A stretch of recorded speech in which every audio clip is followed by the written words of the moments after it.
Copy in. We've got a 1032 suspect traced into this location, carrying out a clearance.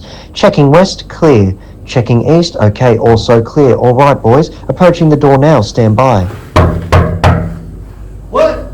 Who is it? This is the police, sir. We need you to open the door. We have some questions to ask you. What? Like the Karma Police?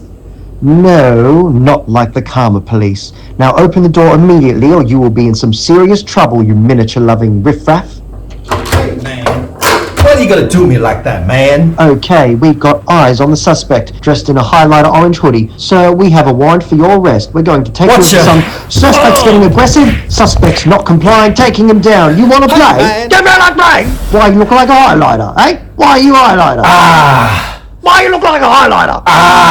Why you look like an highlighter, eh? You ain't seeing the light of day again, you monster! So after getting arrested by the SWAT on suspicion of jaywalking, according to section 57A of the Human Foot Trafficking Statutes, and sentenced for a month, no parole, with a cellmate who had dementia, I had a pretty good idea of what being questioned feels like. It's been a traumatic couple of months. I mean, that arrest was wild if you look at the body cam footage. I was getting thrown against walls and getting smacked around. It was crazy. It was like something out of a porno or something. Do you know what I'm saying? And after that, I was forced to wear highlighter orange for 2 months. It is the color of oppression, and highlighter companies should be ashamed that they're promoting the prison industrial complex. However, I was offered the opportunity for penal labor, and no, that's not a sex thing. Although it can be, I am open to negotiations. Just reach out to my warden if you have a request. They told me that if I conducted the interview with Wargames Atlantic, they'd cut a week off my sentence, which was a pretty hard choice, but I decided to take one for the team. No one else cared about miniatures or knew how to read, so it had to be me. You know, I bet that's a real reason I was arrested, actually. You know, I think they didn't have anyone who could do the interview, so they needed to find someone who could, and so they found, like, they typecast the right kind of person to do it, and then that's how they get you, you know? It's never jaywalking. It's not the real thing. The anti-tabletop prejudice is real. Now, when preparing for this interview, I had to train my body, but also my mind.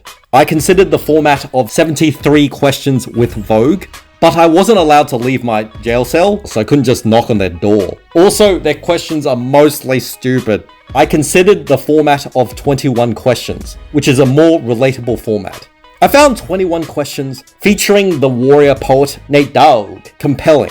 It just had better questions. It had me examining the core fundamentals of my being, with existential dilemmas like, quote, "Would you leave me if your father found out I was thuggin'?" End quote. Pitting the theoretical romantic interest between the paradigms of filial duty and romantic obligations, which is further complicated with the moral dimensions of organized crime. Plus, it was less questions, which meant I could do less work. I also liked the identity issues at the core of the format. According to Wikipedia, the highest standard of reliability, quote, Dre was like, "How are you going to be gangster this and that and then put this sappy love song on?" And 50 Cent responded saying, "I'm two people. I've always had to be two people since I was a kid, to get by. To me, that's not diversity, it's necessity," end quote.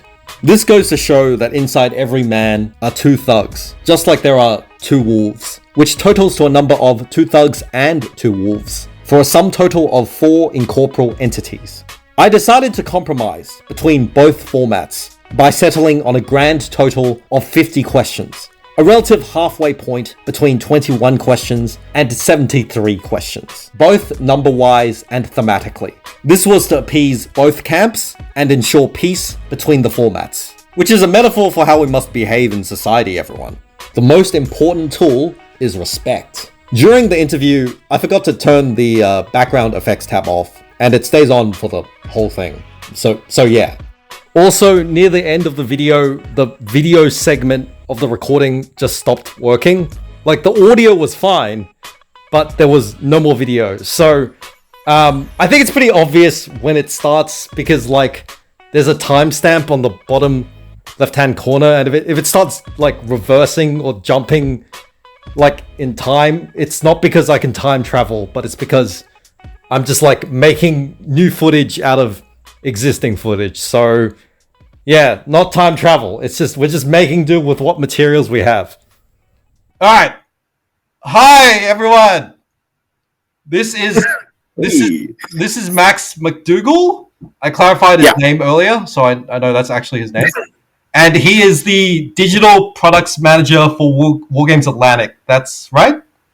Yeah, that's correct. My official, I actually have two official titles. So I am digital products manager for Wargames Atlantic Digital. I am also the Arcane Artifacts Steward. So I am technically a mage.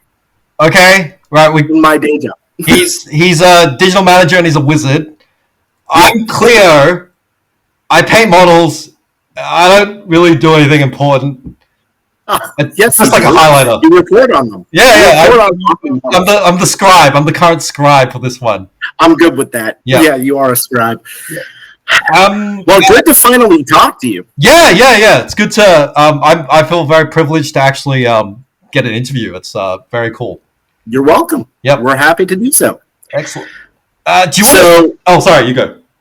Oh, no, I was just going to say, so for everybody listening on at home, Clio actually reached out and said, hey, do you want to do an interview? And we're like, yeah, sure. So let's go ahead. Yeah, okay.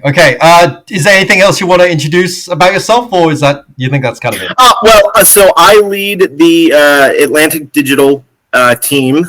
We create a set of 19 models every month on our Atlantic Digital Tribes.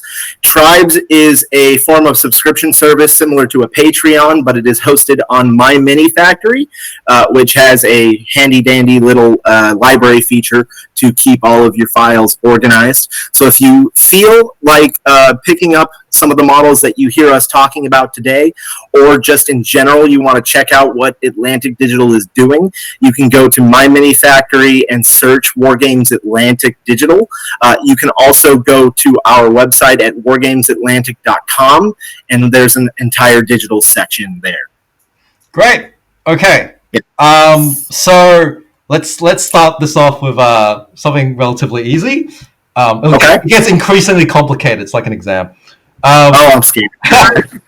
Could you tell us the story of why Wargames Atlantic started going into Atlantic Digital?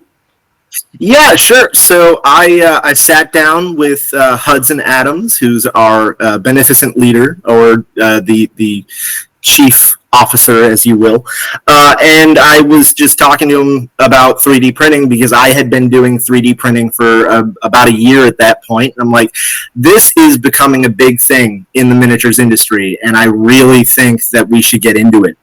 And we kind of went on for a conversation there, lasted a little while, and then finally he said, yeah, okay, fine, let's do it.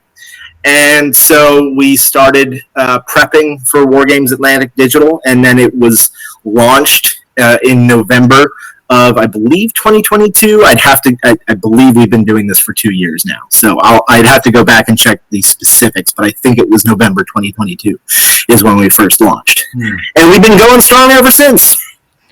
So that means in the transition from a traditional miniature making company to prep for the digital side, you'd have to get like a whole new team. No. We have the whole team is all homogenous. We work on specific projects for specific things. And now, yes, some people were allocated to do digital stuff on a regular basis, but that's not to say that they can't do physical miniatures too. Sometimes they get pulled to go do physical miniatures. So it really just depends. Oh, okay. That's versatile. There you go. Yeah, we try to be versatile in how we work. So, yeah. But as of, I believe it was March 2023, everybody who sculpts one of our kits, they are credited on those sculpts in Atlantic Digital. So if you go to the product page, you'll see, for example, the sculptor's name.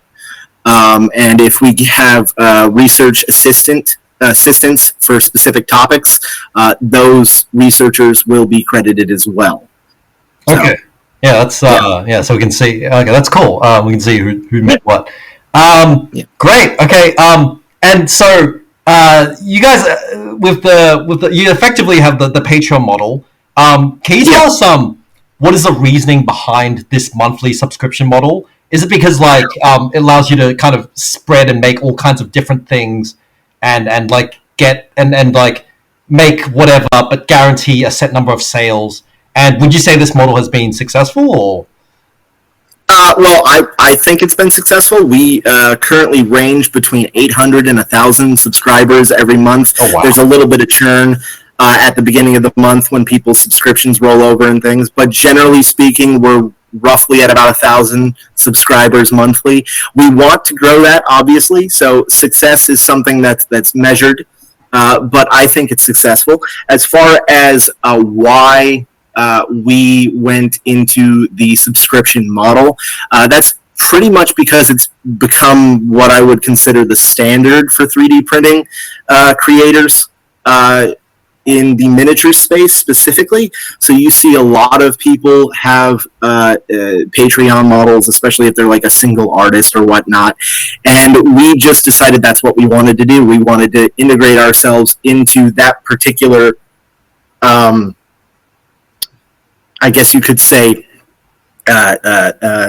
purchasing space and make it familiar for the end customer to then go, okay, I can subscribe to Wargames Atlantic and they'll give us, they'll give me kits per month, just like every other Patreon I'm a part of. So again, as I said up at the top, we have a subscription model where you get 19 kits per month. We've actually grown that. So when we started, it was 12 kits per month. We're now up to 19 kits per month. And we have multiple different tiers for our tribes so that you can customize what you want to get from all of our offerings. Because, of course, we do a lot of historical kits, but we also have sci-fi from our Death Fields line, and then fantasy from our Classic Fantasy line. Just checking my notes here 1 second. Because I come prepared with notes, of course. Yeah. So one of the things you mentioned on that first question with the story of Wargames Atlantic and whatnot was that we transitioned. I wouldn't say necessarily that we transitioned. I'd say that we added on to our physical business because, of course, Wargames Atlantic still produces and continues to produce new plastic model kits in the traditional plastic box set format. For example, our lovely peasants. Yeah. But yes, digital has been an add-on to what the company has been doing for physicals, and I'd say it's been successful. So that's very cool. Yeah. Very informative, and also much more value because going from 12 to 19, it's a jump. It's a big jump. Yeah, we did jump. Yep. Yeah. And the impetus for that was we wanted to have more variety as well as more stuff to give to people. You want to grow your tribes. Like, we have 1,000 people. We'd obviously like to see our triber numbers grow. We want to see more legionnaires because, of course, we call our tribers legionnaires. We'd love to see more people sign up.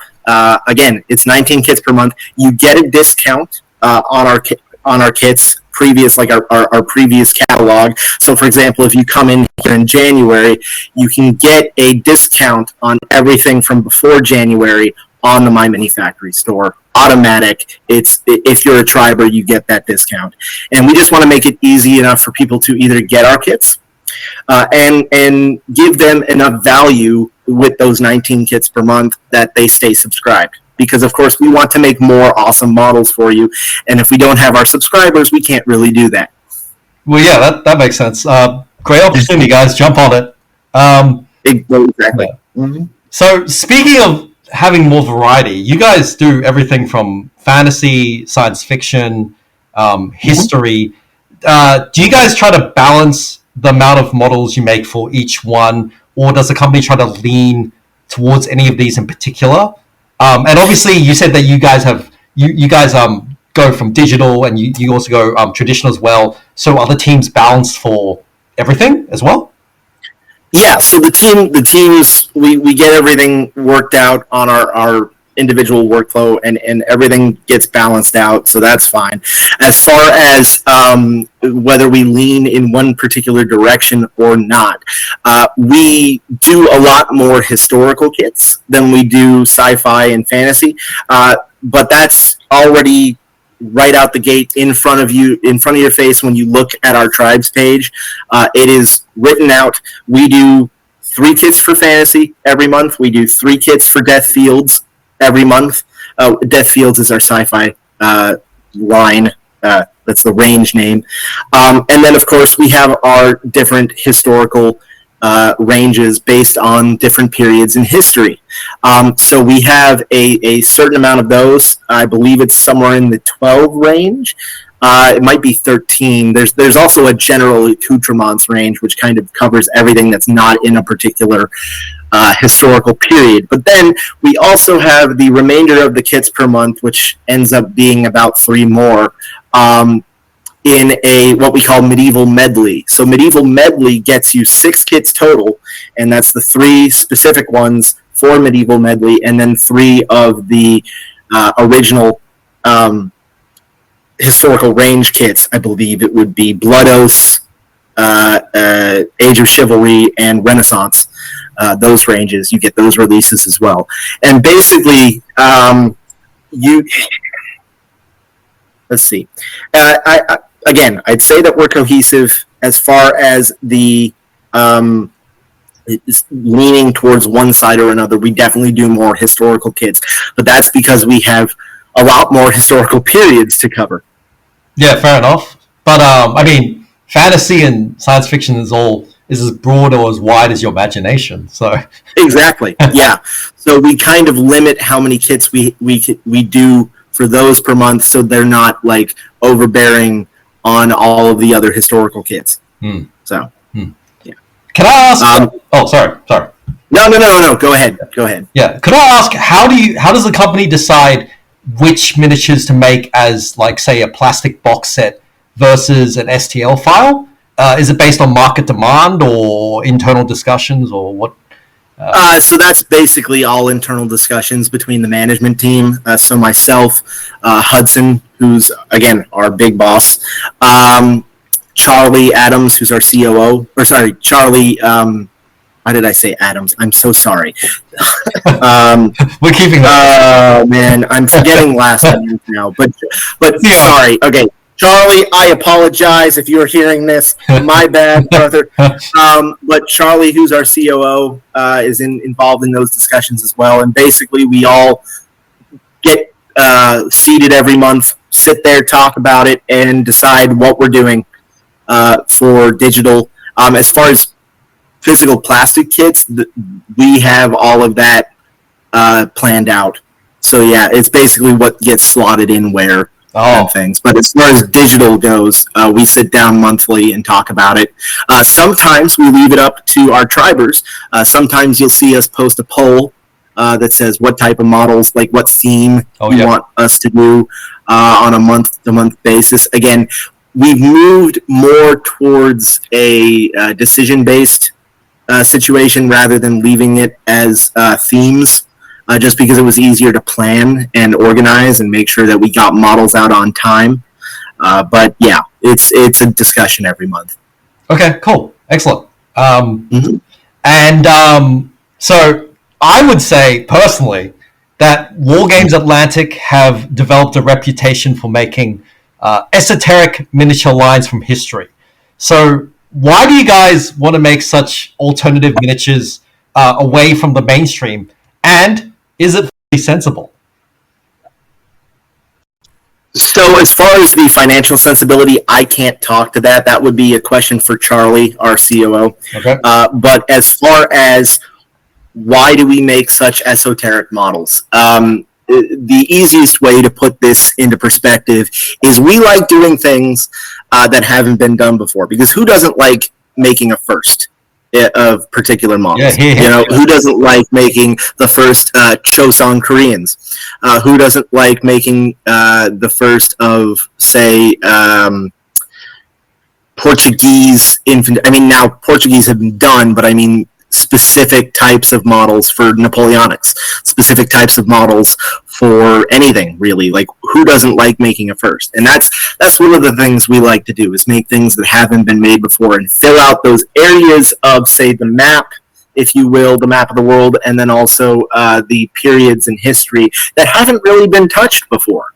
Because honestly, as wargamers, we always want to try new things. Why not try a new period? Well, I have to say, you make a lot of wargamers who wargame in that niche very, very happy. Because, I mean, just speaking for myself personally, I've been waiting a very long time for someone to make Joseon Koreans. And when it actually happened, I was...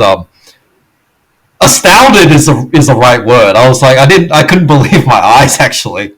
I think the terminology you used in our video, or in the video that you made about us, was that we have balls. Yeah. I try to keep it as formal as possible, but I mean, I stand by that. Yeah, okay. Well, hey, it was funny. We enjoy your humor. Yeah. But as far as things go, it may seem niche to some people, but is it really niche if you can build on it and get other people interested in it? And that's kind of where we're going with it. We want to make it so that we have as many potential matchups for models as possible. For example, with the Joseon, they're a perfect enemy for our medieval Japanese. So we have samurai and ashigaru and things like that, and the Joseon are perfect for that because of the Imjin War. Yeah. So, yeah. Well, I mean, I think that's a great philosophy. It really helps grow the hobby. I mean, even beyond thinking of like miniature making as a business, just making those kits and allowing people to have more options allows people to have more choice and actually, make the imagination tick. And I think that's, if you build it, they'll come. It's a great way to build a business. Exactly. And as you mentioned, people can totally kit bash this. So you could use Joseon Koreans with heads from something else and make your own awesome fantasy force, if you really wanted to. So yeah. New trench coat. There's plenty of options. Yeah. Yeah. Cool. Okay. Can I ask, how do you guys decide what to make for fantasy and science fiction? And just bluntly asking, does Games Workshop affect these release decisions at all? First of all, how do we? I believe your first start there was how do we decide on specific things? Yep. And the answer to that is, at least for Death Fields, the sci-fi sets, we have an overarching plan internally for how Death Fields is basically to grow, and that's all based on the work put into it by Hudson, because it's his baby. He loves the Death Fields setting that he created, and so there's different teams, obviously, and the whole concept behind Death Fields is that it's different people from different periods in history that have been plucked up by aliens and planted in sort of like a deathmatch scenario. And he has a whole plan of how he wants those factions to grow and how he wants that line to expand, and we kind of just roll with it. Sometimes I'll throw out a random idea and he'll be like, go for it, so it really just depends. But all of the background is kind of homogenous to his vision with that. As far as fantasy, that's part of the previous mentioned discussion every month, is kind of like how we want to expand the fantasy range with that. An anecdote in that regard is, I don't know if you were around for that, but did you see that we made a set of fantasy cavalry that were hoplites riding hippocampus? I missed that. They were creatures? Okay, yeah. So that was just an idea I had because I was researching a lot of Poseidon mythology at that point for a personal project, and I just looked at it and I'm like, we could make a cavalry unit with this, like a monstrous cavalry unit. And I took it to Hudson and he said, cool. and we discussed it a little bit more, refined it a little bit more, and it became that model set that is now on Atlantic Digital. So sometimes it's just ideas that one of our team members have, because it's not just me. Like I said, we all talk about things. So again, sometimes it's just an idea that one of our team members has. Sometimes it's part of the overarching plan per se. As far as whether Games Workshop or other miniature manufacturers influence how we do things, I'd say no. We do our own thing. You know, we're not trying to ride coattails.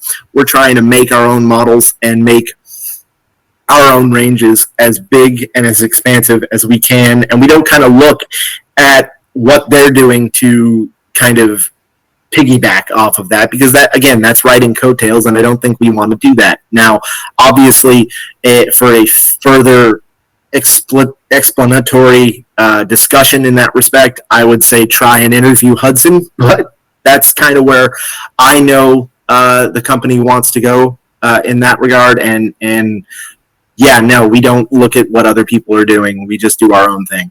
Yeah, I think I have to say that seeing you guys make Joseon Koreans makes me very inclined to believe you, because no one else would even try that. No one's going to attempt that. So, yeah. Well, I think there have been some, like I think there was some 1/72 or 20 millimeter scale figures that have been done before, but nobody's done them in 28 millimeter like we do 28 millimeter. I think, well, you're one of the first ST. I'm only going to say one of the first. I'm going to say one of the first because in case there's some obscure mini I don't know about. But I'm pretty sure you guys are basically the first company to do a comprehensive Joseon Korean range. So that's, that's really that. Improvement. Yeah. Okay. All right. So we'll get on the hobby horse. My favorite topic. Okay. Yeah. No, this is we've been general, and now we're going to what I actually want because it's my interview. So why make the Joseon Koreans, and how do you guys want to expand the range? Okay. So as far as why make them, again, to expand into different wars or potential wars that most people don't know about, to bring some wargaming aspects to those. And then also, again, we have the samurai, and we wanted an opponent for them. And Joseon Koreans were perfect for that because of the Imjin War. So we wanted to bring that to hopefully make it so that people could game the Imjin War and use the models in that case. As far as expansion goes, so I talked about this with you prior to us recording, but one of the things that we posted about before the new year, I think it was actually earlier in December, was we wanted to do cohort releases. And so that's kind of just a fancy name to say we want to make more full ranges, because a lot of the times we were getting comments that our releases for the 12 different ranges and then the 19 different releases per month was very scattershot. So to kind of stop that from happening and stop it being so scattershot, we wanted to do something where we would eventually get full ranges out of it. So again, that was where the idea of a cohort release kind of came into being, and that started with basically making the 3 medieval medley releases for 1 month be the overall beginning of a range, and we tested that with the Joseon Koreans by doing unarmored archers, guys in, and again, I apologize if I mispronounce this, Dejong Gap. Yep. Armor, which is a brigandine type of armor, and then a Hwacha, which is, of course, the characteristic missile launcher from Joseon Korea. And we did that as the first sort of cohort release for those three releases for the Joseon range. And then the idea behind the cohort releases is that in following months, we do anywhere from 1 to 2 releases in our medieval sections towards that range to eventually make a full range out of it. And I think we've done up to now about 5 kits. I think I have my numbers right with that. You guys have more than 5. It's we might be up to 6 or 7 now. Yeah. But we've also got more coming. So of course, I can't really talk about specifics on what's coming if we haven't posted a preview about it. But obviously, we want to expand the range with cavalry. Obviously, we want to expand with more artillery and character packs. I know you brought up a whole idea for a character pack on the Wargames Atlantic Digital Legion page with a Joseon King character pack with specifics on his armor and whatnot. And we're certainly looking into that as an option. But there are, we want to make it a full range. And what does that require? Well, that requires, obviously, as many of the different infantry types as possible, as many of the cavalry types as possible, as many artillery and other things that we can get, and so on and so forth. Some of that might seem a little bit reductive because we're using similar assets each time. For example, the Dijon Gap armor is probably going to be used to make cavalry because they would have worn that. But again, we're just trying to expand on the range and make it a full range. Where we can, we make new assets. We specifically try to make kits that reuse armor, have new helmets, for example, if possible, and things like that. So we try to make sure that every release is unique, but also that we can build that range to fullness. And of course, the Joseon is our, I guess, case in point or plan. It is the test bed for that, for the cohort releases. And if that works, if people respond well, which they seem to have been, we will expand that cohort release idea to include other races. I say races. I'm sorry. I'm thinking fantasy. I'm thinking fantasy on the brain in some ways, but other cultures, other periods of history. Like, I know a lot of people want us to expand our Byzantine range, so we may do a cohort release schedule with Byzantines and expand on that. It really just depends.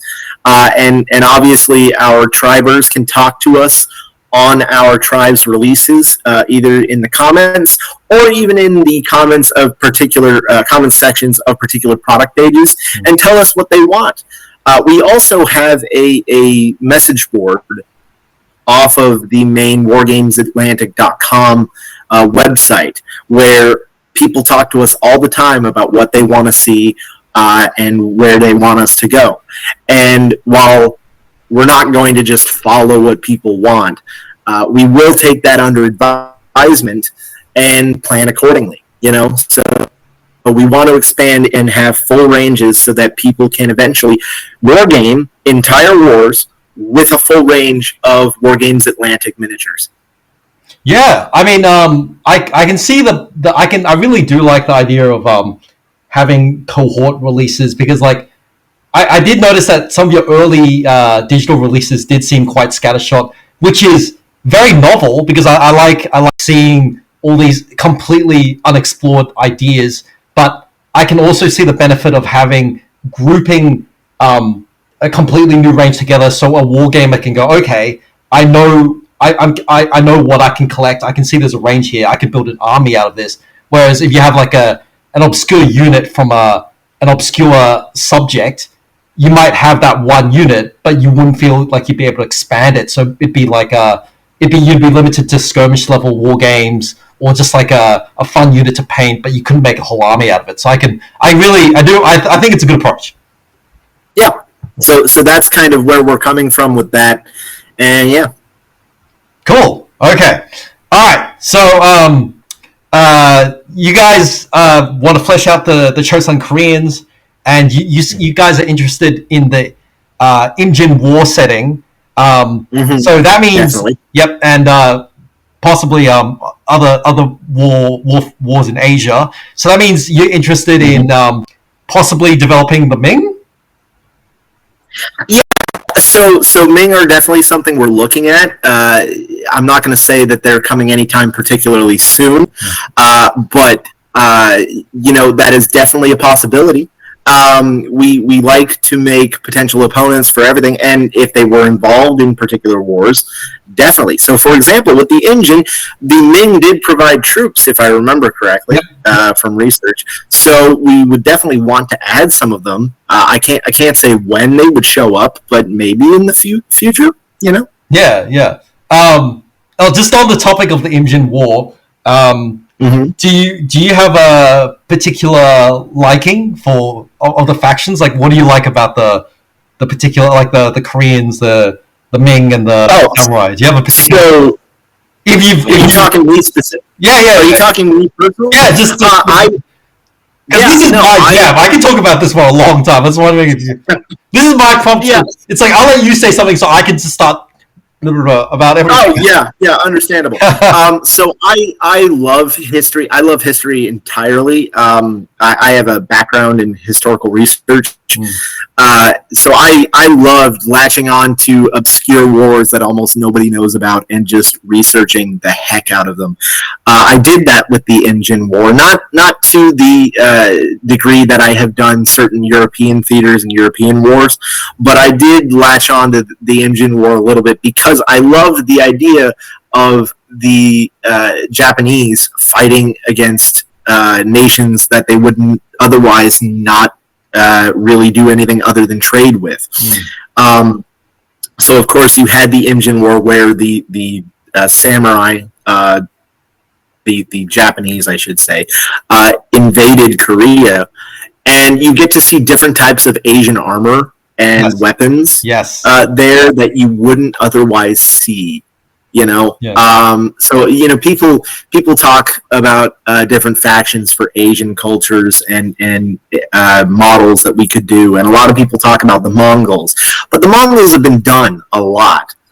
So should we really start there, or should we start with something that's a little bit more niche but still allows for that potential wargaming aspect with other models that we produce? Again, I know I keep going back to samurai versus Joseon Koreans. I know people want European warfare.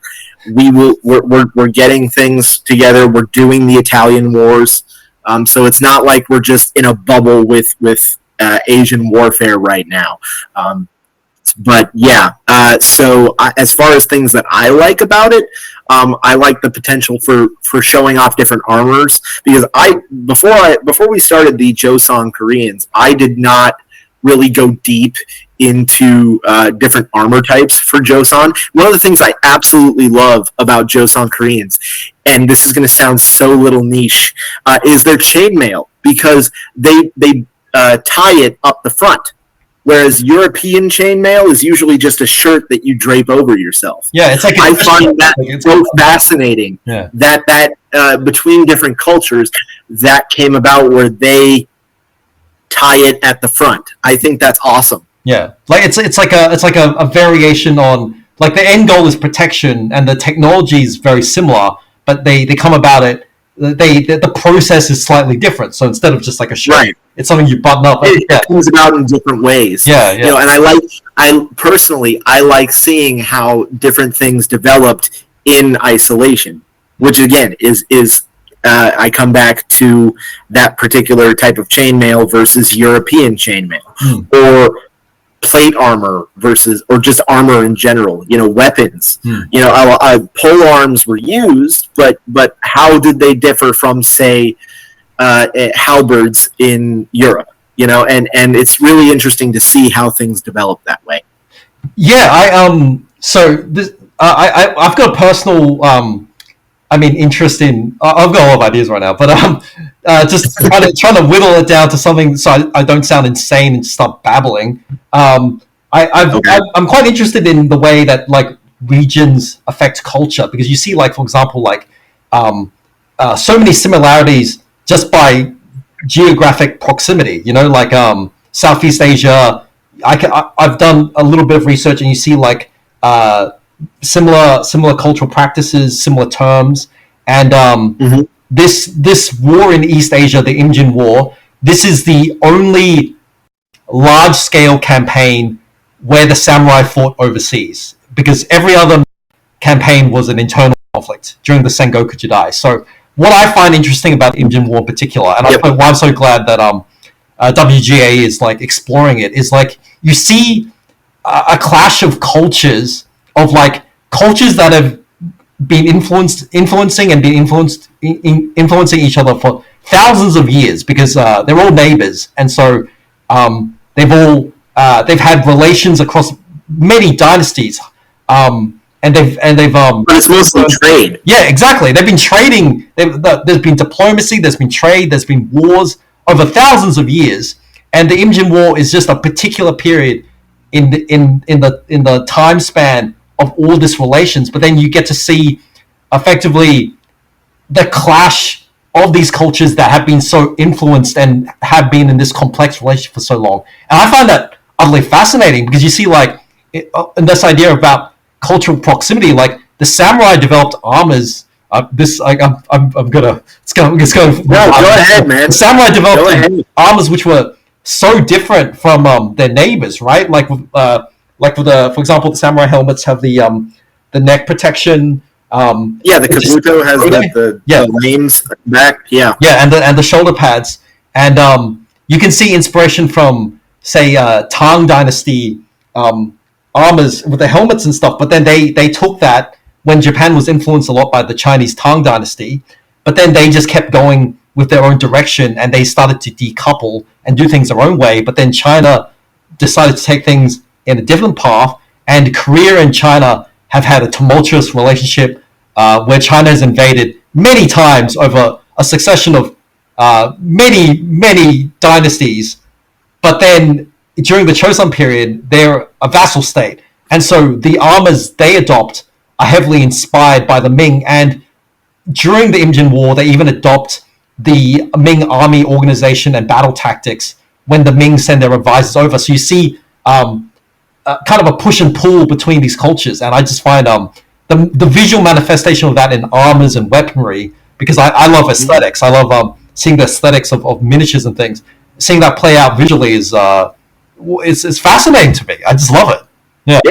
Yeah, and now you're going to have armies of them facing off on a table, which is just great. Yeah, exactly. Get to recreate it from the safety of my room. Yeah, or make dioramas, because to me, personally, I treat miniature wargaming, miniature painting as an art form in itself. I love doing dioramas. I love doing historical, like, this is how they would have painted this and whatnot. Now, a lot of my stuff recently has been fantasy, but I do love doing those historical projects to basically show off, say, a battlescape or something in a diorama form. Oh, very cool. Yeah. I mean, I've never done too much diorama stuff, but I love seeing the effects and people trying to capture a moment in history, and it's exactly interesting. Yeah, beautiful stuff, and definitely miniature making is definitely an art form.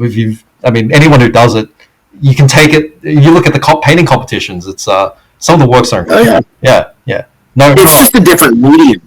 Yeah. From say canvas. It's just a different medium entirely. That's all it is. Yeah. So I think I've heard it worded that it's essentially the canvas is 3-dimensional rather than 2. So exactly, kind of adapt the techniques, 2-dimensional techniques to a 3-dimensional canvas, and there's particular approaches. The approaches change because of that, but it's just a different form. And then sometimes with freehand, you get to merge the two, especially on banners and things like that. Yeah, that's true. Tricky freehand, tricky stuff, but yeah. Great. Okay. Yes. Okay.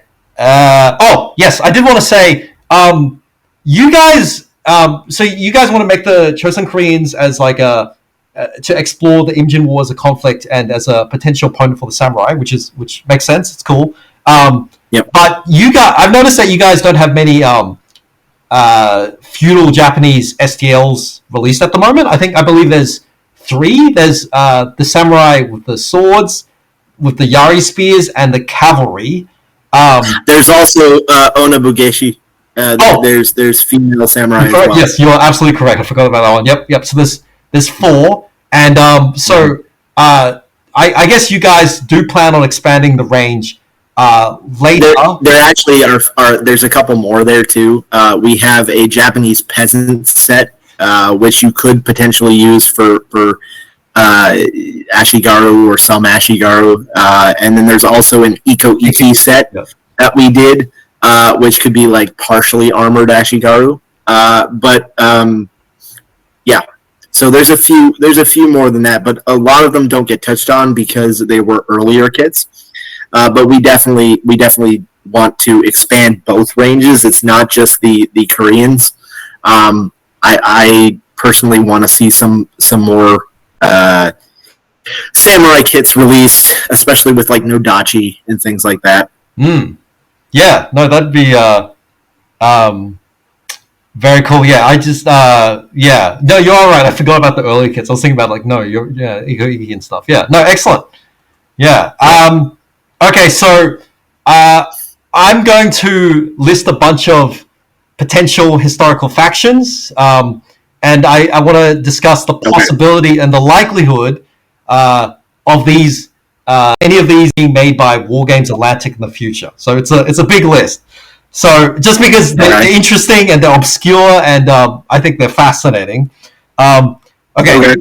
The Okinawan Ryukyu Kingdom Army, the Delhi Sultanate, the Mughal Empire, Mughals, like that. Yep, the Jin Dynasty, the Great Jin Dynasty, the later Jin Dynasty, the Khitan Lao Dynasty, the Ayutthaya Kingdom of Thailand, the Sokoto Caliphate, the Tibetan Empire, and early pre-Sengoku Japanese armies, and the Vietnamese later Lee Dynasty or Mac Dynasty.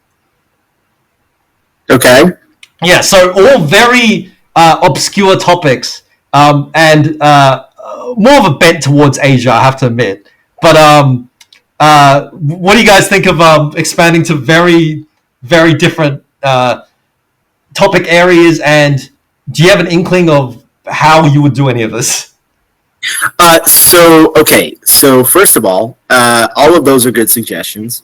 And we might touch on all of them in the future, or some of them. Obviously, there are some that would be really good opponents for current stuff that we have, or things that we're planning to have. Others are just very niche, like you said. Now, the one thing I can say is that if we had different unique armor or weapon loadouts or things like that we could make into a bespoke kit. Like, let's say we want to avoid something where you can reuse assets or reuse models from, say, Chinese to make different because through trade armor would sometimes get sold and transferred, and so other kingdoms would take over that. We want to avoid something where you could basically you would be seeing the same type of armor set without any different adornments. If it was something that we could create bespoke kits for, and they would look different than anything else, or look somewhat different and in their own way, then totally, if we obviously want to do things, as I said earlier, that haven't been done before. We like doing firsts here at Wargames Atlantic, especially with Wargames Atlantic Digital. So I'm going to say all of those are possible. But as to when we will see them, it'll have to depend. I mean, for example, we did early modern Ethiopians with the Battle of Adwa, and we have 2 kits for that, and nobody had been doing those before that I'm aware of. And there's lots of different things where we could do 1 or 2 kits, maybe make a troop kit and a character kit so that people could at least get started with something. And then if they like that, we can expand on that, totally. It really just depends on, if we make something, how is it going to be received? And then can we make it unique enough to where somebody couldn't kit bash this from 3 or 4 different kits that we already have. Because if you can kit bash it from kits that we already have, obviously we'd rather use that as a, hey, if you get these kits, you can make these as well, versus something that we can just make unique and bespoke to itself. Like you mentioned the Mughals. We could totally do Mughals. So it really just depends. And while I can't comment to current plans in that regard, I can say that all of those, we may touch on them in the future.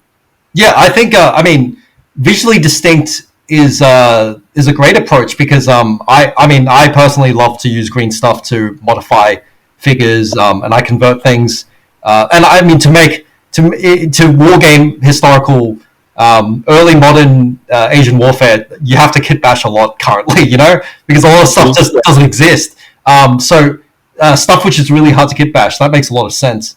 I'm just thinking, for example, like early samurai, that could even it hasn't been really, STLs of those don't exist as armies, and they could be, there's even some overlap with the Sengoku period, because it was a transitionary period where armor styles they were still using older armor styles during the earlier period. Oh yeah, and if it's something that we can make an older armor style that is, I'm not even going to say visually distinct, because obviously these things developed over time, and you have older armor styles or earlier armor styles influencing, for example, Sengoku Jidai,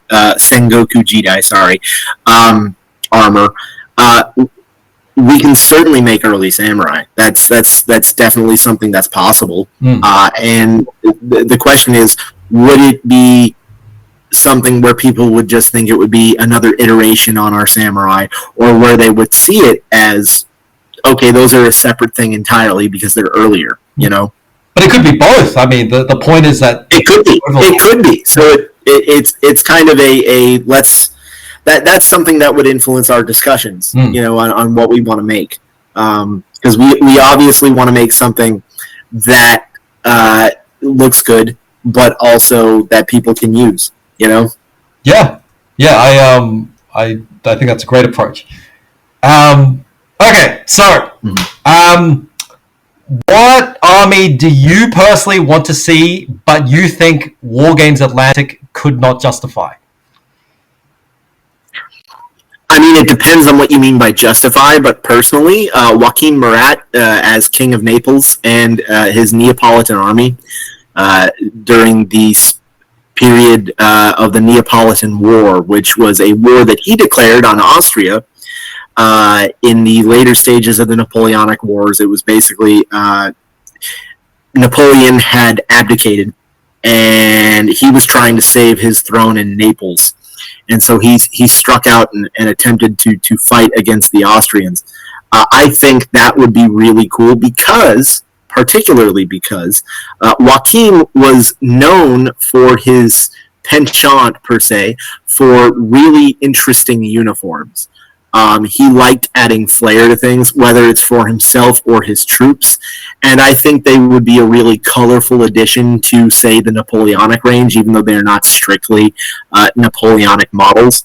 But then, as far as justifying them, it's like it's a niche within a niche, right? Because you have an army that you wouldn't really see a lot of, and then a war that basically lasted, I'm going to say, somewhere in the range of 8 months, if I remember correctly. I'd have to go double check it.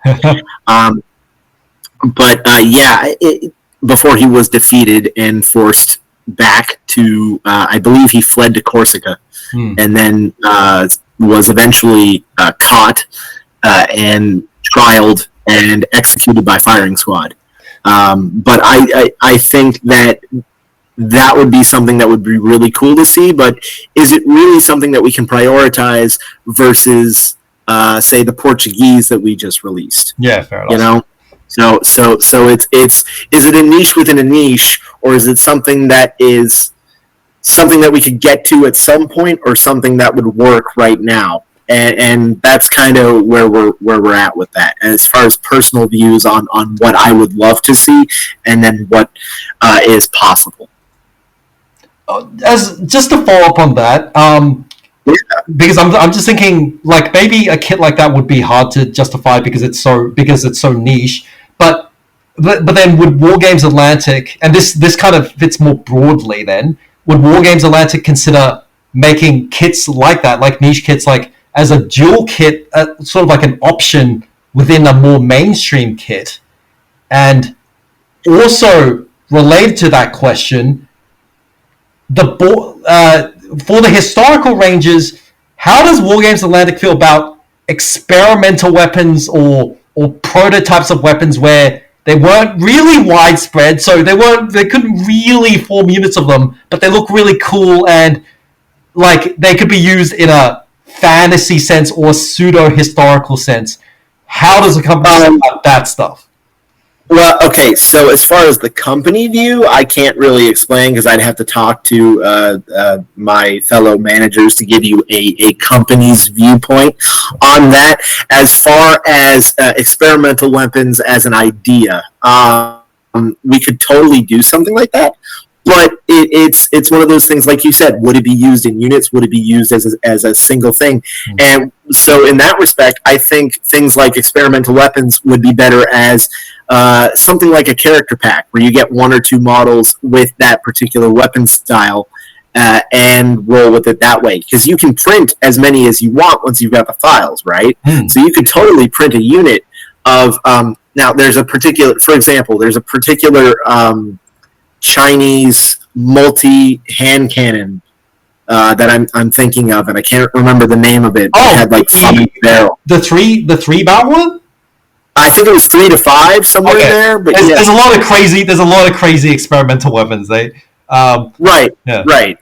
So like we could totally do that, right? But there's not that much historical knowledge in did they use those as units or whatnot, and it.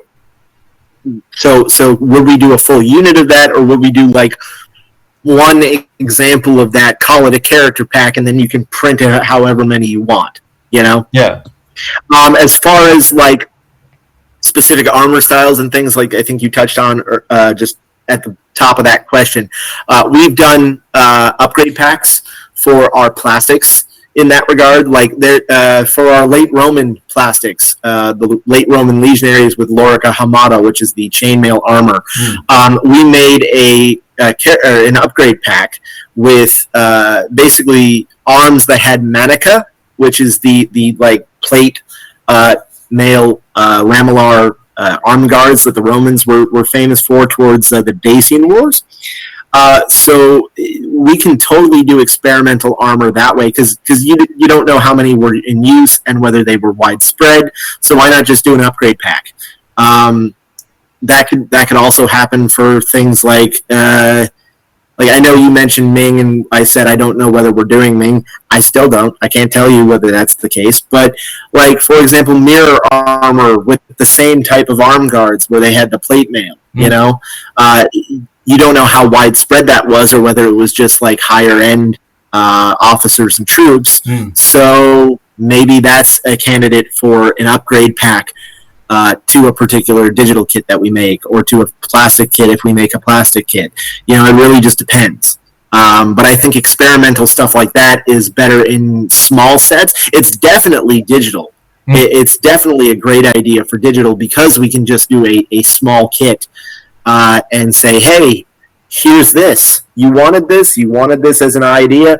We can't justify a full unit. We can't justify, say, a full plastic kit. But here's a small bit. Play around with it. Have fun. You can always print more. Yeah, I think that's a great approach because it's like it's a niche. The mainstream audience might not want it, but having it as an option in a little kit that could be viable. I just on that note, I want to. I recently learned that there was a Joseon flail musket or flail pistol, where basically it's literally just a longish handgun, but they attached like a flail bit at the end. So the idea is you'd fire the gun and then you just hold the handle and you wield it like a flail. I thought that was really cool. I mean, that's kind of similar to some of the medieval armors made experimental sword guns or sword halberds or gun halberds, things like that, with like a pistol barrel attached to them somehow. I think that would be cool to do, like, again, as a one-off weapon style in a kit or something like that. I don't think we'd do a full set of them, but it's definitely something where it would be interesting to play around with. As you said, with the whole gun and then using it as a flail. I mean, that's basically similar to what people would use muskets for once you've run out of ammunition, or if you're close enough to the enemy after you fired your shot, you turn it around and you use the back end of it as a club. Yeah, fair enough. You know? Yeah, that's true. Have you seen the, I think the Polish winged hussars had a pistol axe? I have seen that. Yeah. I think that is an awesome weapon. Again, that would be perfect if we ever do a digital set of winged hussars. Yeah. Because we could add it as a separate weapon style with like one arm set, you know? And if people want more, we can always make more. It's not like we can't. Yeah. Super cool. Yeah. Okay, so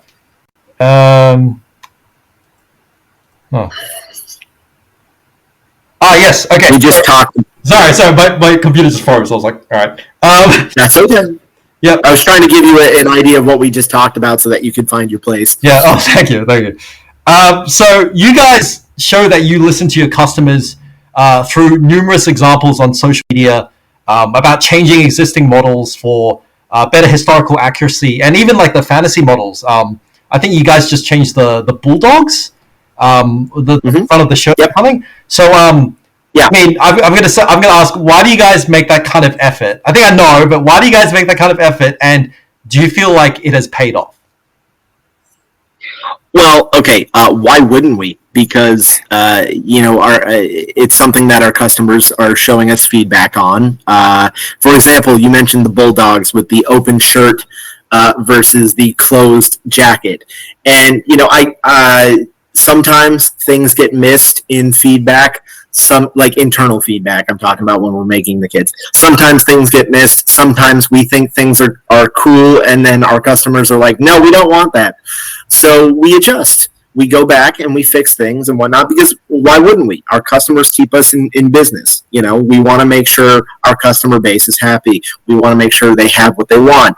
In terms of historical fixes, people, especially with World War I and World War II kits, we had the American Marines come out a few months ago, and we got so many comments about why don't they have this weapon style? Why don't they have that weapon style?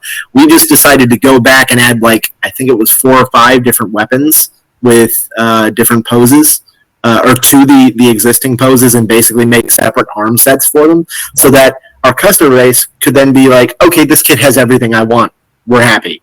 That's not to say that every single thing that somebody says, that button's wrong, or that sword is not exactly curved enough, or whatnot.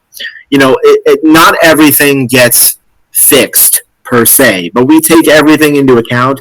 And again, sometimes we miss things. I'm human. Hudson's human. All of the guys on the sculpting team are human. But Vladimir from Legal isn't. Sometimes we miss a detail. Sometimes we have to go back and fix it. So that's why we do that. Because we want to make sure the models are right. We want to make sure you get what you want, you get what you pay for, and that it's accurate. Especially with the historical stuff. As far as the sci-fi stuff and the fantasy stuff, that's kind of a matter of subjective opinion. But if we agree with what the customers are saying, if we agree with what they said with the bulldogs, we're going to fix it. We're going to make sure it's right.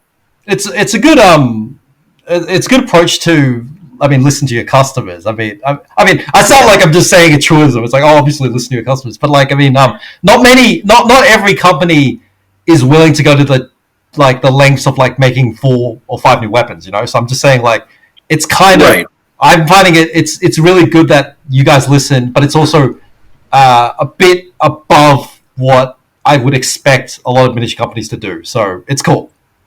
That's what we want to aim above, right? Because we're a miniatures company, but we also want to do our own thing and make sure that we stand above the rest, because we're awesome. We've got plenty of things planned, And we just want to keep growing and making Atlantic digital and, of course, Wargames Atlantic as a whole better. Yeah, makes sense. Very good. Okay, so can I ask, what kind of models are the hardest to make? And what is the process of sculpts being made from the conception process to the final production? Okay. So I actually have some notes here, but just to give you a basic understanding, earlier models are always harder, or earlier periods per se are always harder. The reason for that is extant historical information or extant historical or archaeological evidence. If we don't have an idea of what a helmet looked like, we can't tell you. We can't tell our sculptors how to make it. So we kind of have to make sure that we can conceptualize things so that we can give it to the sculptors and then they can make it. As far as how sculpts are being made, in a general sense, a kit goes through 4 stages. You have historical research and kit design, yep. And then that is all formulated together and put into basically a plan that the sculptors can read. That is all then, once it's formulated in a way that they can read it and that works with our workflow, it's given to them. Once they have early renders, they give that back to the higher ups, or just in general they throw it back to us. And it'll go through several feedback stages. It's not just one. I know some people think that it's just one with us. No, it's not. We go through several feedback stages. We make sure things get right. As I said earlier, sometimes things get missed. And we have to go back after the kit is released, or after the kit is in even the stage where it's getting supported, and say, no, we need to fix some of these before we support them. But anyway, once the kits go through that feedback process, they're given to the support team, because we have a set of people that do all of our pre-supports for 3D printing. They would then make sure those pre-supports work. Now, of course, pre-supports in general, I want to make a note that not all pre-supports work for all printers. You really have to learn, when you go into 3D printing, it's its own hobby in itself, and you really have to learn how to support miniatures yourself, because there is a chance that our pre-supports won't work for your machine. But anyway, so kits get supported, and then once that's supported, we have a full review to make sure everything's all good to go, and then they get released when they need to be released. So, for example, January kits get released in January, so on and so forth. Just to follow up on the production process, so during the concept stage, let's say that you're trying to research a difficult historical period, which is very ancient, and you have no idea what a certain element looks like. Would you guys be happy going with the pop culture conception of that item? Or would you kind of be okay with making it up, or would you just abandon the unit entirely? What would be the response there? I mean, you'd have to kind of show me what you're talking about, but because that's obviously related to a specific example type of thing. But if there is no concept of what something looks like, but there is in terms of a physical or art form basis, but there is a written description. We can then take that written description, give it to a concept artist, and say, make a concept art, or whatnot, or just kind of ad-lib something based on that description, and get the sculptors to sculpt something, and then we can adjust it based on that description that we have. And obviously some things are open to interpretation, because we don't have certain extant things left. One of the suggestions, or one of the examples I want to give there is, for example, Bronze Age arrow quivers. We have some examples from what I understand, but we don't have a lot, and definitely not one from each particular culture in the Bronze Age, especially I'm talking about the European Bronze Age there. So there's some things that we just don't have anymore because they've degraded over time and have been lost to history. So yeah, we can go based on oral records or written records sometimes, but if there's too much of that, then we may just change and abandon the kit, or well, not abandon. I shouldn't say abandon. Put on the shelf, for later, because the reality is sometimes we have to get these things out, of course, and if we can't get something out in the time frame that it needs to get out, that may go on the shelf and something else may fill its place. So it really kind of just depends on the kit itself. But as far as things that are hard to do, they usually involve more research and reaching out to professionals in that particular field for that particular period. That makes sense. Research. I forgot. Sorry, I was going to say a thing and I completely forgot what I was going to say for no idea what I was going to say. To give you an example.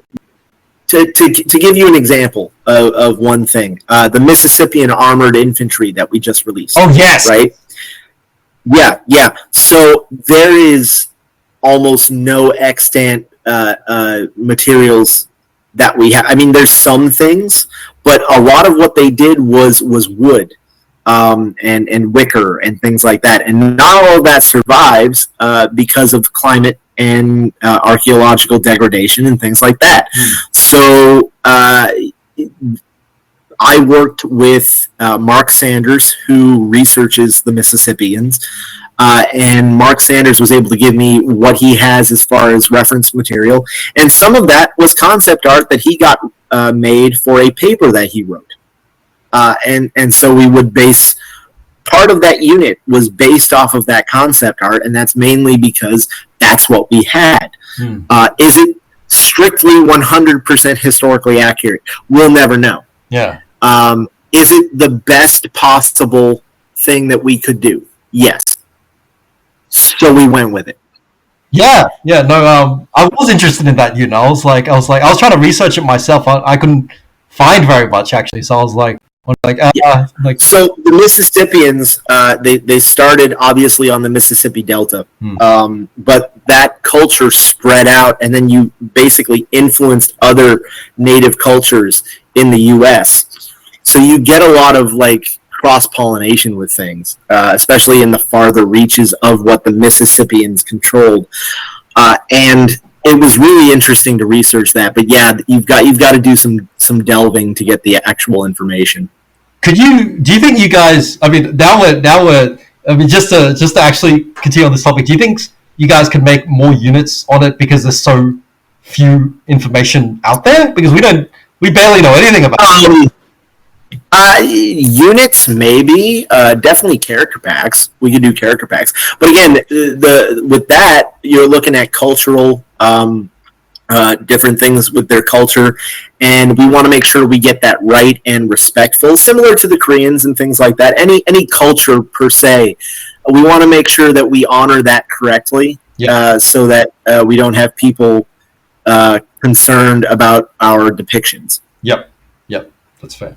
And I mean, I want to say also that new historical information does get unearthed. So the state of, for example, just example that I know about, the state of Ming military armor and army research is very different from a decade ago when we knew a lot less. So the sum of our knowledge is always improving, and it takes time to decipher artifacts and things. So of course, you can come back to it later. Absolutely. I'm sorry, I totally cut you off. I apologize. Let's go. Yeah, I was just going to say, basically, even if you got something shelved, maybe some new information could come out, and then you can come back to something. So exactly, yeah, we could totally pull something off the shelf that's been partially done and say, "Oh, hey, we got this new information. Let's work with it." Yeah, cool. Okay, okay. So, how does the company plan to expand in the future? The company as a whole. More kits, both plastic and digital, more exciting ranges, and especially historical sets that you have not seen before. Oh, exciting! Yeah, tell us all the trade secrets. No, not at all. I can't. They have been sworn to secrecy, and I believe Hudson would murder me. He dies after the interview. You'll never see him again. Sending out the Wargames Atlantic assassins. Yes. Police are looking for a suspect. All right. Let's look at that. All right. So, may I ask, what are the most popular ranges so far? And as a follow-up kind of to that, would you say that more traditionally popular armies like the Romans and such sell better than your more esoteric models for you guys? Okay, so with that, how do I put this? Are you talking digital or are you talking physical as well? I was thinking the company as a whole, but if you know, I thought you want a back foot. No. Okay. So I'm going to focus on the digital. Yeah, no, you're fine. I'm going to focus on the digital aspect there rather than the physical because again, I am not involved deeply with the physical aspect. I do some historical research for historical kits, but other than that, I'm not. The digital side is. There's a separation between digital and plastics. So I'm not going to talk about plastics in that regard. But as far as what are the most popular ranges with Atlantic Digital? Yeah, periods of history that a lot of people play, for example, Napoleonics and things, get a lot of traction.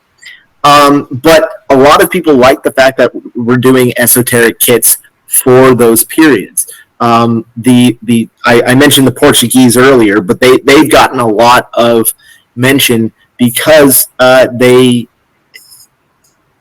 don't get a lot of the different units from them out there from other manufacturers. The Black Brunswicker sets that we did got a lot of traction. As far as the esoteric kits picking up more traction and getting a lot more sales or whatnot.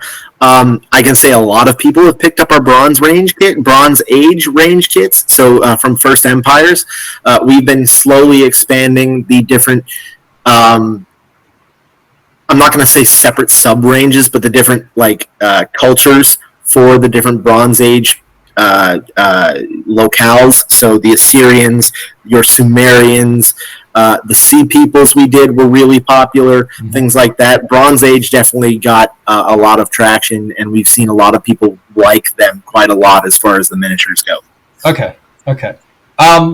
So kind of related to that, what do you think of the company overlap for popular periods like the Romans and like the Celts and the Sea People and so forth?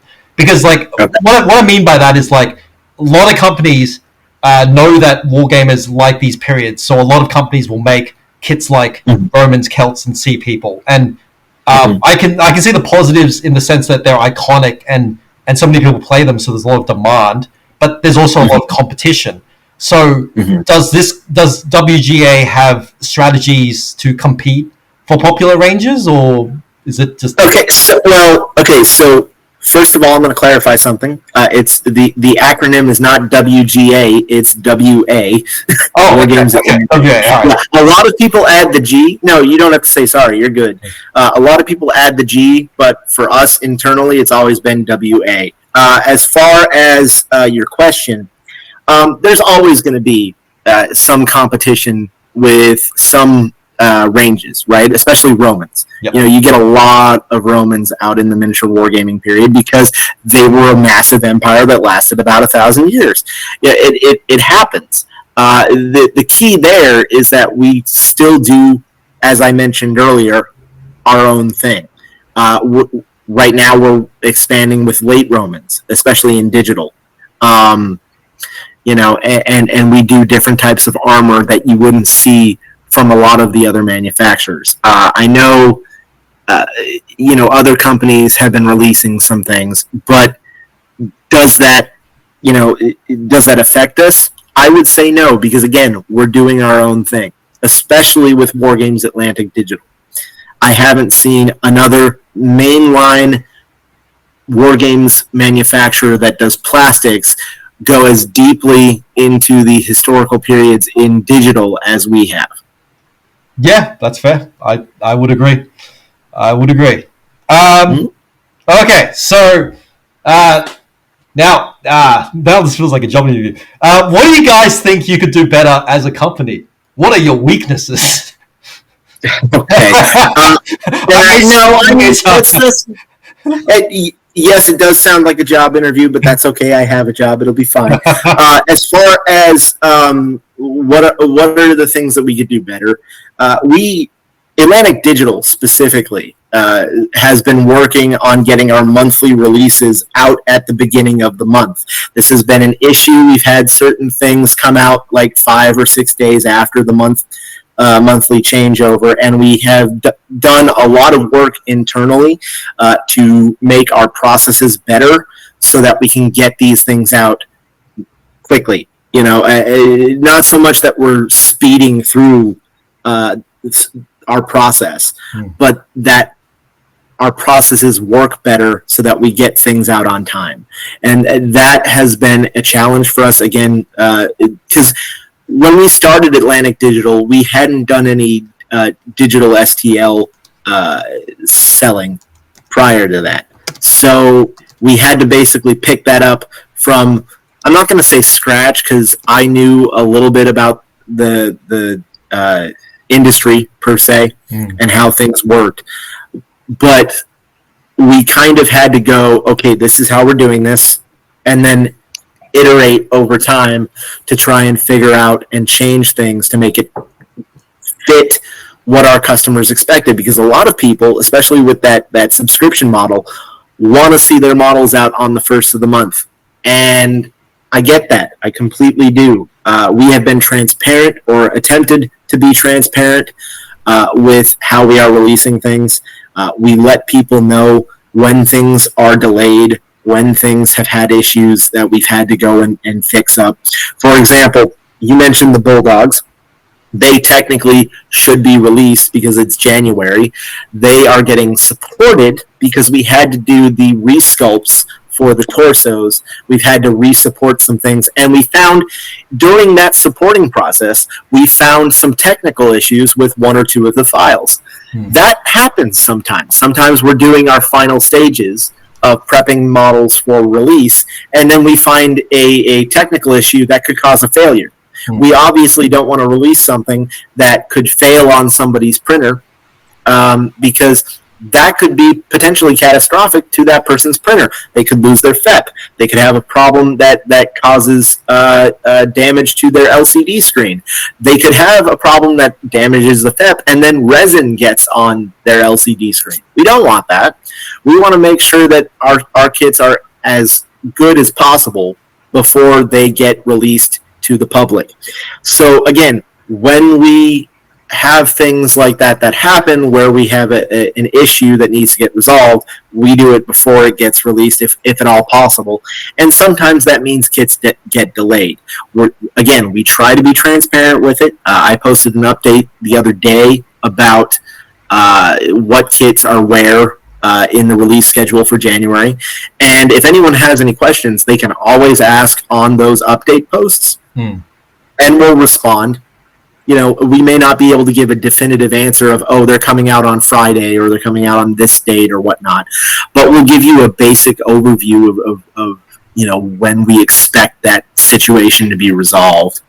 So, yeah, but as far as what we're trying to fix, it's definitely getting releases out at the beginning of the month every time. And we have made some major changes internally to streamline our processes so that works. Yep. So if kits get released, say 5 days after the month ends, is it? Do you think it's a major issue because customers have expectations that it should get released within the month? Is that why you guys made it? That's what I was getting at. Yeah.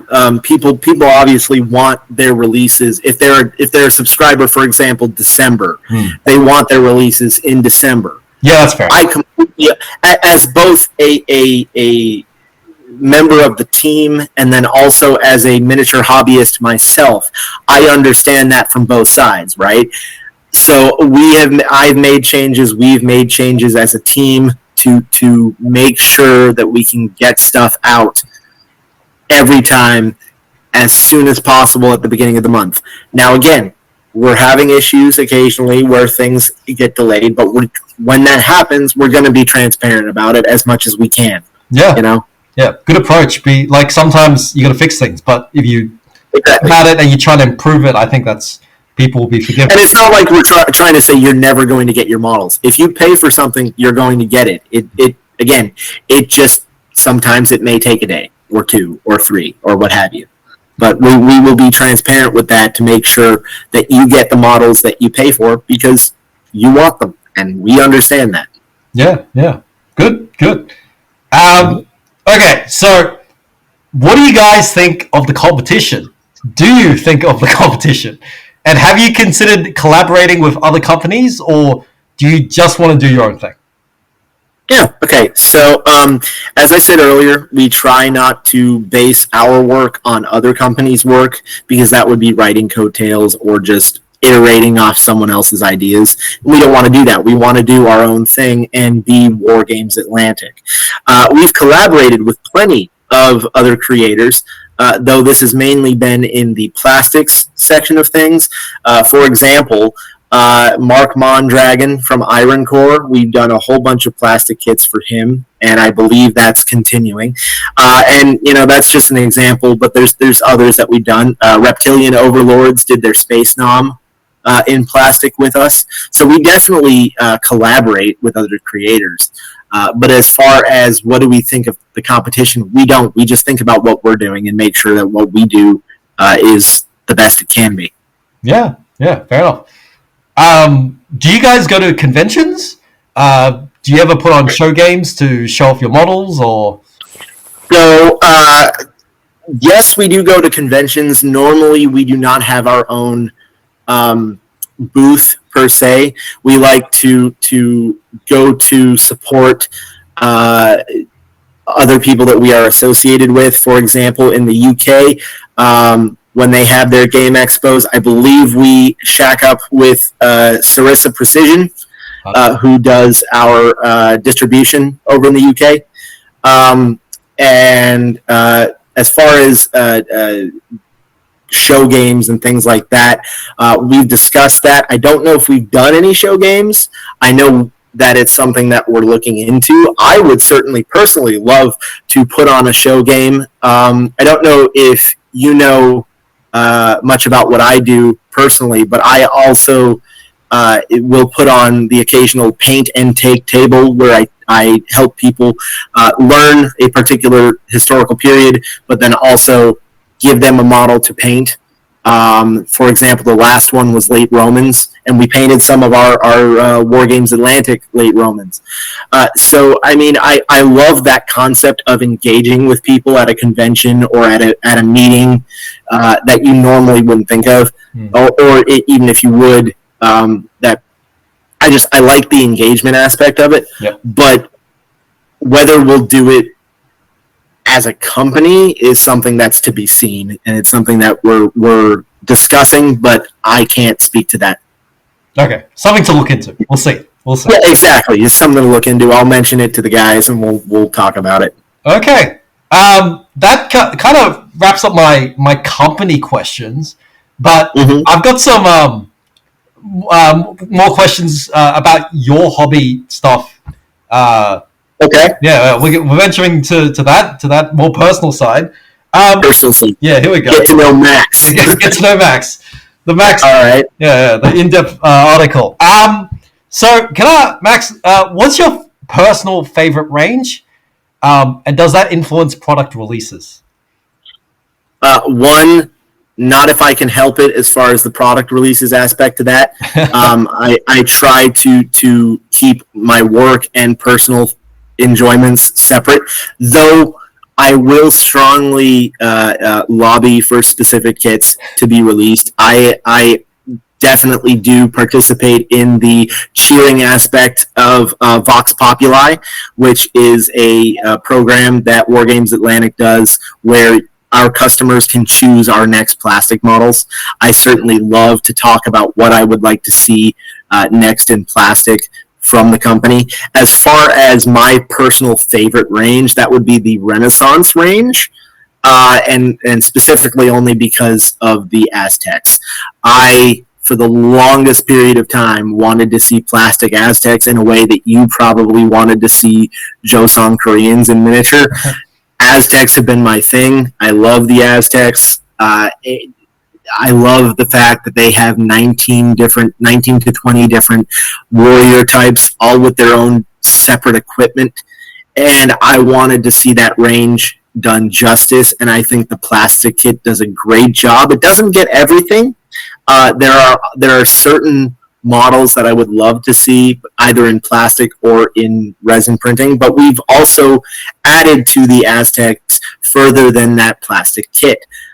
If you go into Atlantic Digital, we did a set of back banners that expands that plastic kit so that you can make 90% of the Aztec army from that plastic kit, including several characters, because you can make and I'm going to mispronounce this, I am sorry to all of the Mexica that descended that watched this, but the Tlacoatl, the master of the House of Darts, is a particular Aztec general that wears a particular back banner that only he wears.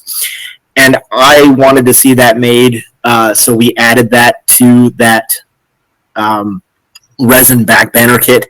One of the other warrior types that you can't make from the plastic kit is Eagle Warriors. Yep. So we made that in the resin printing STLs.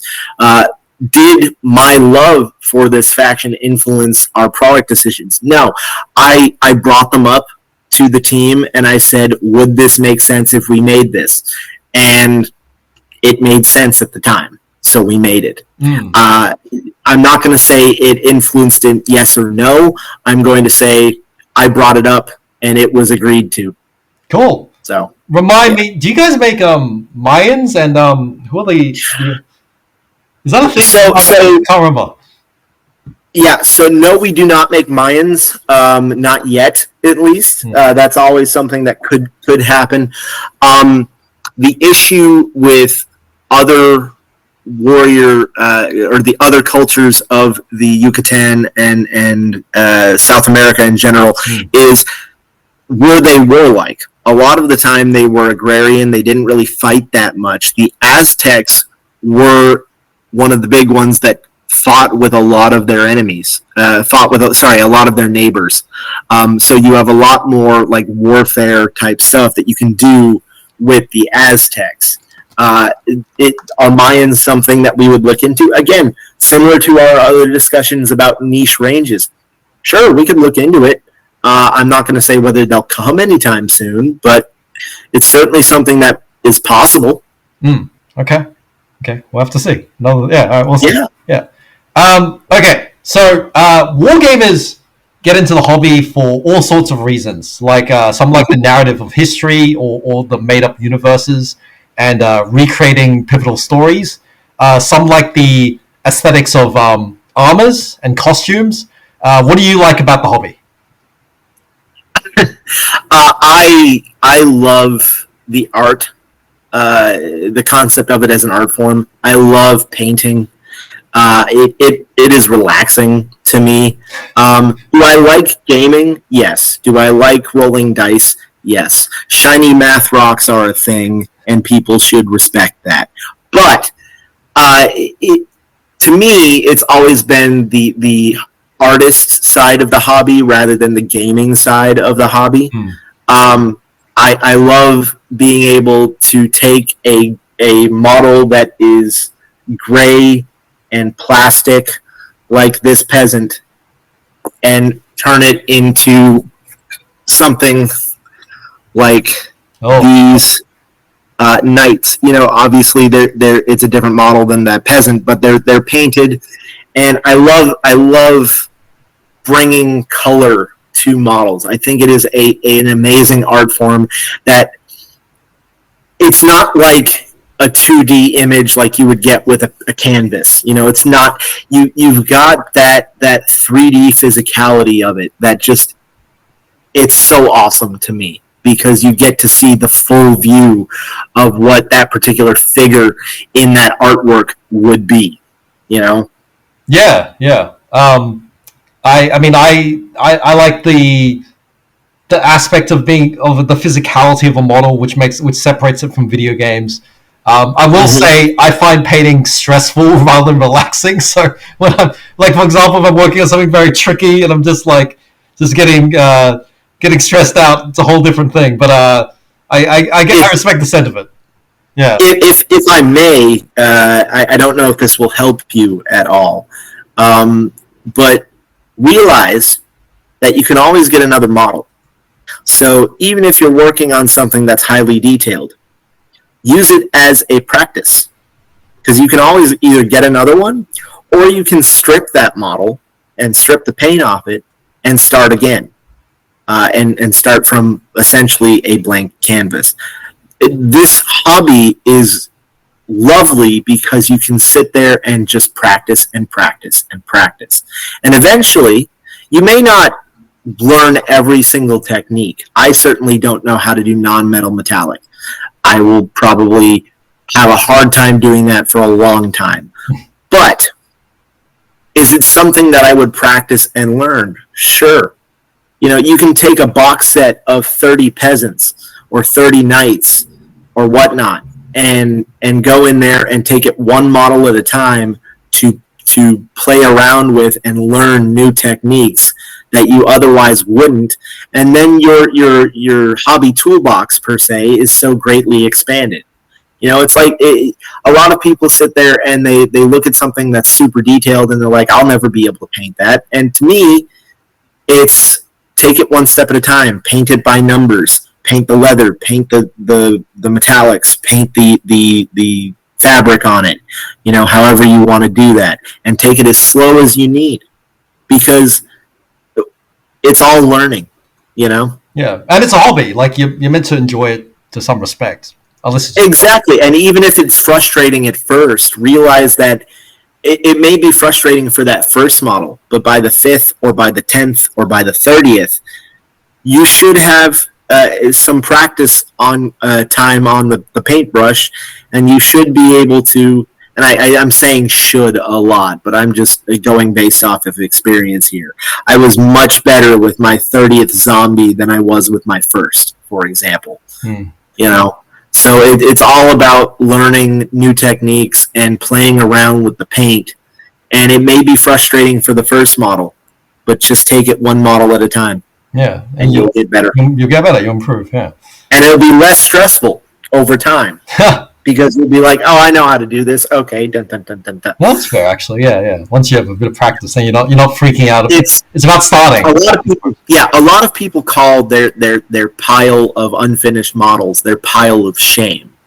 I'd like to say that I refute that entirely. It's not a pile of shame. It's a pile of opportunity.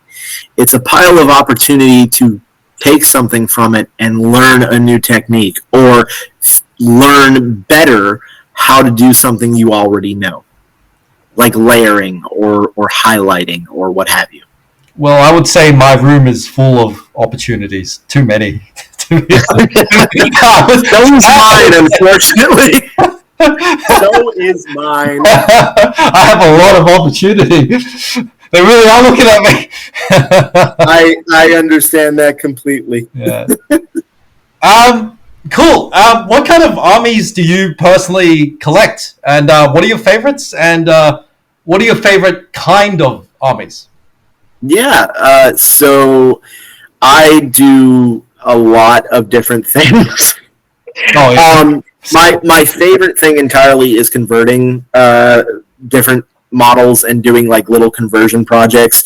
Like I took our Les Grognard Ogre torsos. I took the body bits from those, which is a 3D print kit. I got those torsos 3D printed, and then I took arms from another kit entirely that have maces and shields, and I put those on, and then I used remaining heads from the Landsknecht Ogre plastics and put those heads on, and basically made UN peacekeeping troops that are ogres with maces and shields. Oh, I love doing little like bespoke projects like that to test myself and play around with things. I have an entire army of models that I have taken from another manufacturer, and I didn't like how they looked because they were all swampy and basically like they lived in swamps, and I wanted to make them different somehow, and I used that as a sculpting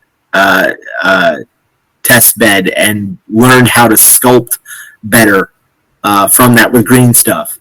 As far as my favorite projects, I'd have to say my ongoing and continual Army of Tenochtitlan, and again, I'm probably mispronouncing that, and I apologize to any Mexicans that read this or hear this. But the Aztec army, I am basically making an army of Aztecs, and my goal there is to make at least one unit of each warrior type. And I absolutely love painting Aztecs. I think the different color choices that you can make with those are so vibrant and so beautiful in that way. I did an army of Persians like that as well. I like playing around with different color schemes. Several of my collections personally are divided by color scheme. So, for example, all of my undead, all of my skeletons and whatnot, their primary color other than bone is green. For example, my humans, which we talked about before we started recording, but my human army is all red and yellow, or red or yellow. Basically, the entire army, I have taken those two as primary colors. They don't always have to show up on the same model, but I've taken those as the two primary colors for that particular army. And then, different armies, different ways that going forward from there. There's an army that's all steel and purple.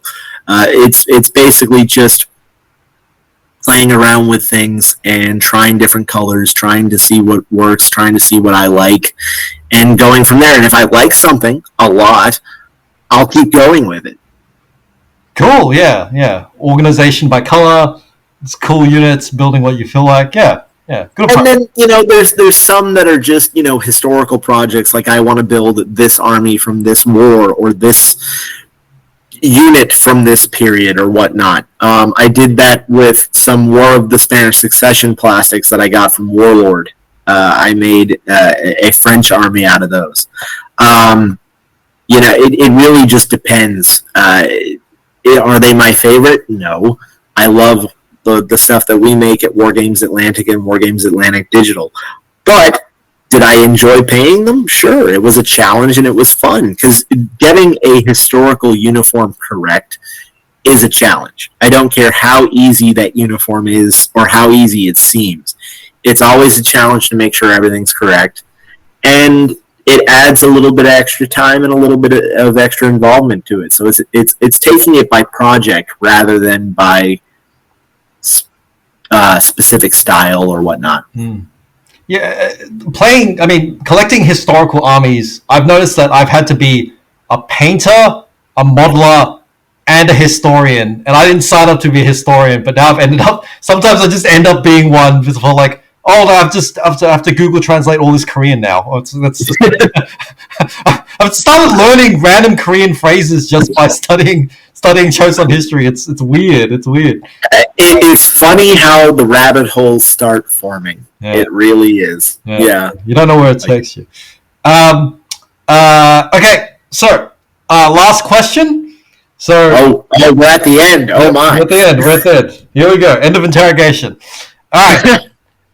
When making historical armies, how much does historical accuracy matter to you? And does theming, rule of cool, or historical accuracy matter more?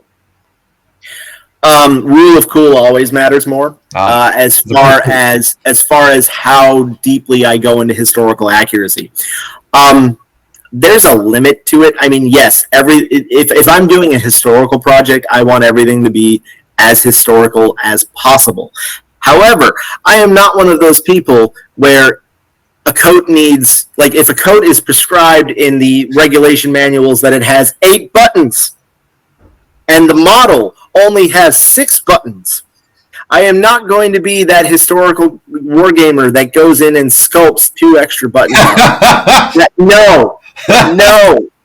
Because, and the reason I say that, I know there are some people that are going to jump down my throat for that because it's not historically accurate.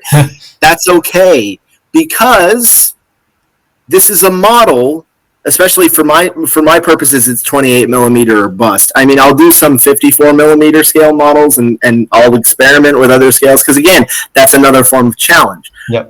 But this is a 28 millimeter model that is going to be viewed 5 feet away from my head on a table. It doesn't have to be accurate to a 1-to-1 scale of what that soldier looked like. I do not need every single button. The details overall should be correct, but if one small thing is off, or 2 or 3 small things are off, but they generally do not detract from the overall look of the figure, nah. Let's dispense with the I need every single button on that model. It's a sliding and relative scale. It's like well, exactly, and that's my philosophy for painting and for personal projects. Of course, and I want to reiterate with this, when it comes to making models for Atlantic Digital, I want to make them as accurate as possible. But again, sometimes some small details have to be transmuted a little bit differently into the renders so that they will work for printing. You can't always have every single little thing exactly correct, but do we want them exactly correct? Yes. And do we plan to make them as correct as possible? Yes. So, but on a personal scale, for personal projects, I don't need every last button because it's going to be viewed 5 feet away or more on a table. My key takeaway from this is you hate buttons. It's not a fan. No, I don't. I'm on the T-shirt alliance. I don't do that dress shirt stuff. No. Actually, I like dress shirts. I like dressing up, but no, buttons are not bad. I just use them as an example because there are some people that I completely understand the discussions over historical accuracy that they will have, but really, from a personal aspect, do you need to see every last button on that model when realistically, when you're playing those games, you're going to see them 5 to 10 feet away on a table in a unit where in some cases you have unit-based these models so that the guy in the 3rd rank, you can't see really much of his front because it's covered by the guy in the 2nd rank. You make a good point, but clearly you have not been exposed to the light of Lord Button, so... Oh, God. So we can no longer speak. Yes, I understand. So yeah, that's basically my philosophy on historical accuracy from a personal aspect, and from the fact that I want to clarify it's separate from how I do things for work, because Atlantic Digital needs to be as accurate as possible, and we will attempt that. So yeah, good approach. Okay, well, I think that's all the questions. So good to get a broadly focus on the company, but get a few personal questions in. So thank you for the interview. Thank you for your time. And thanks for everything, I guess. Yeah, this was great. I loved the discussion. If you have any other questions, feel free to contact me back. We can always set up another interview. I'd love to do that. And maybe next time we can get Charlie on or something, see what the plastic side of things talks about. That'd be cool. Happy to talk further. Yep. Yeah. Alrighty. Okay. All right. See ya. Okay, now. Okay, bye now. Bye. Well, I learned a lot about Wargames Atlantic. Too much, really. Hope you found that useful if you're trying to write an encyclopedia about them or something.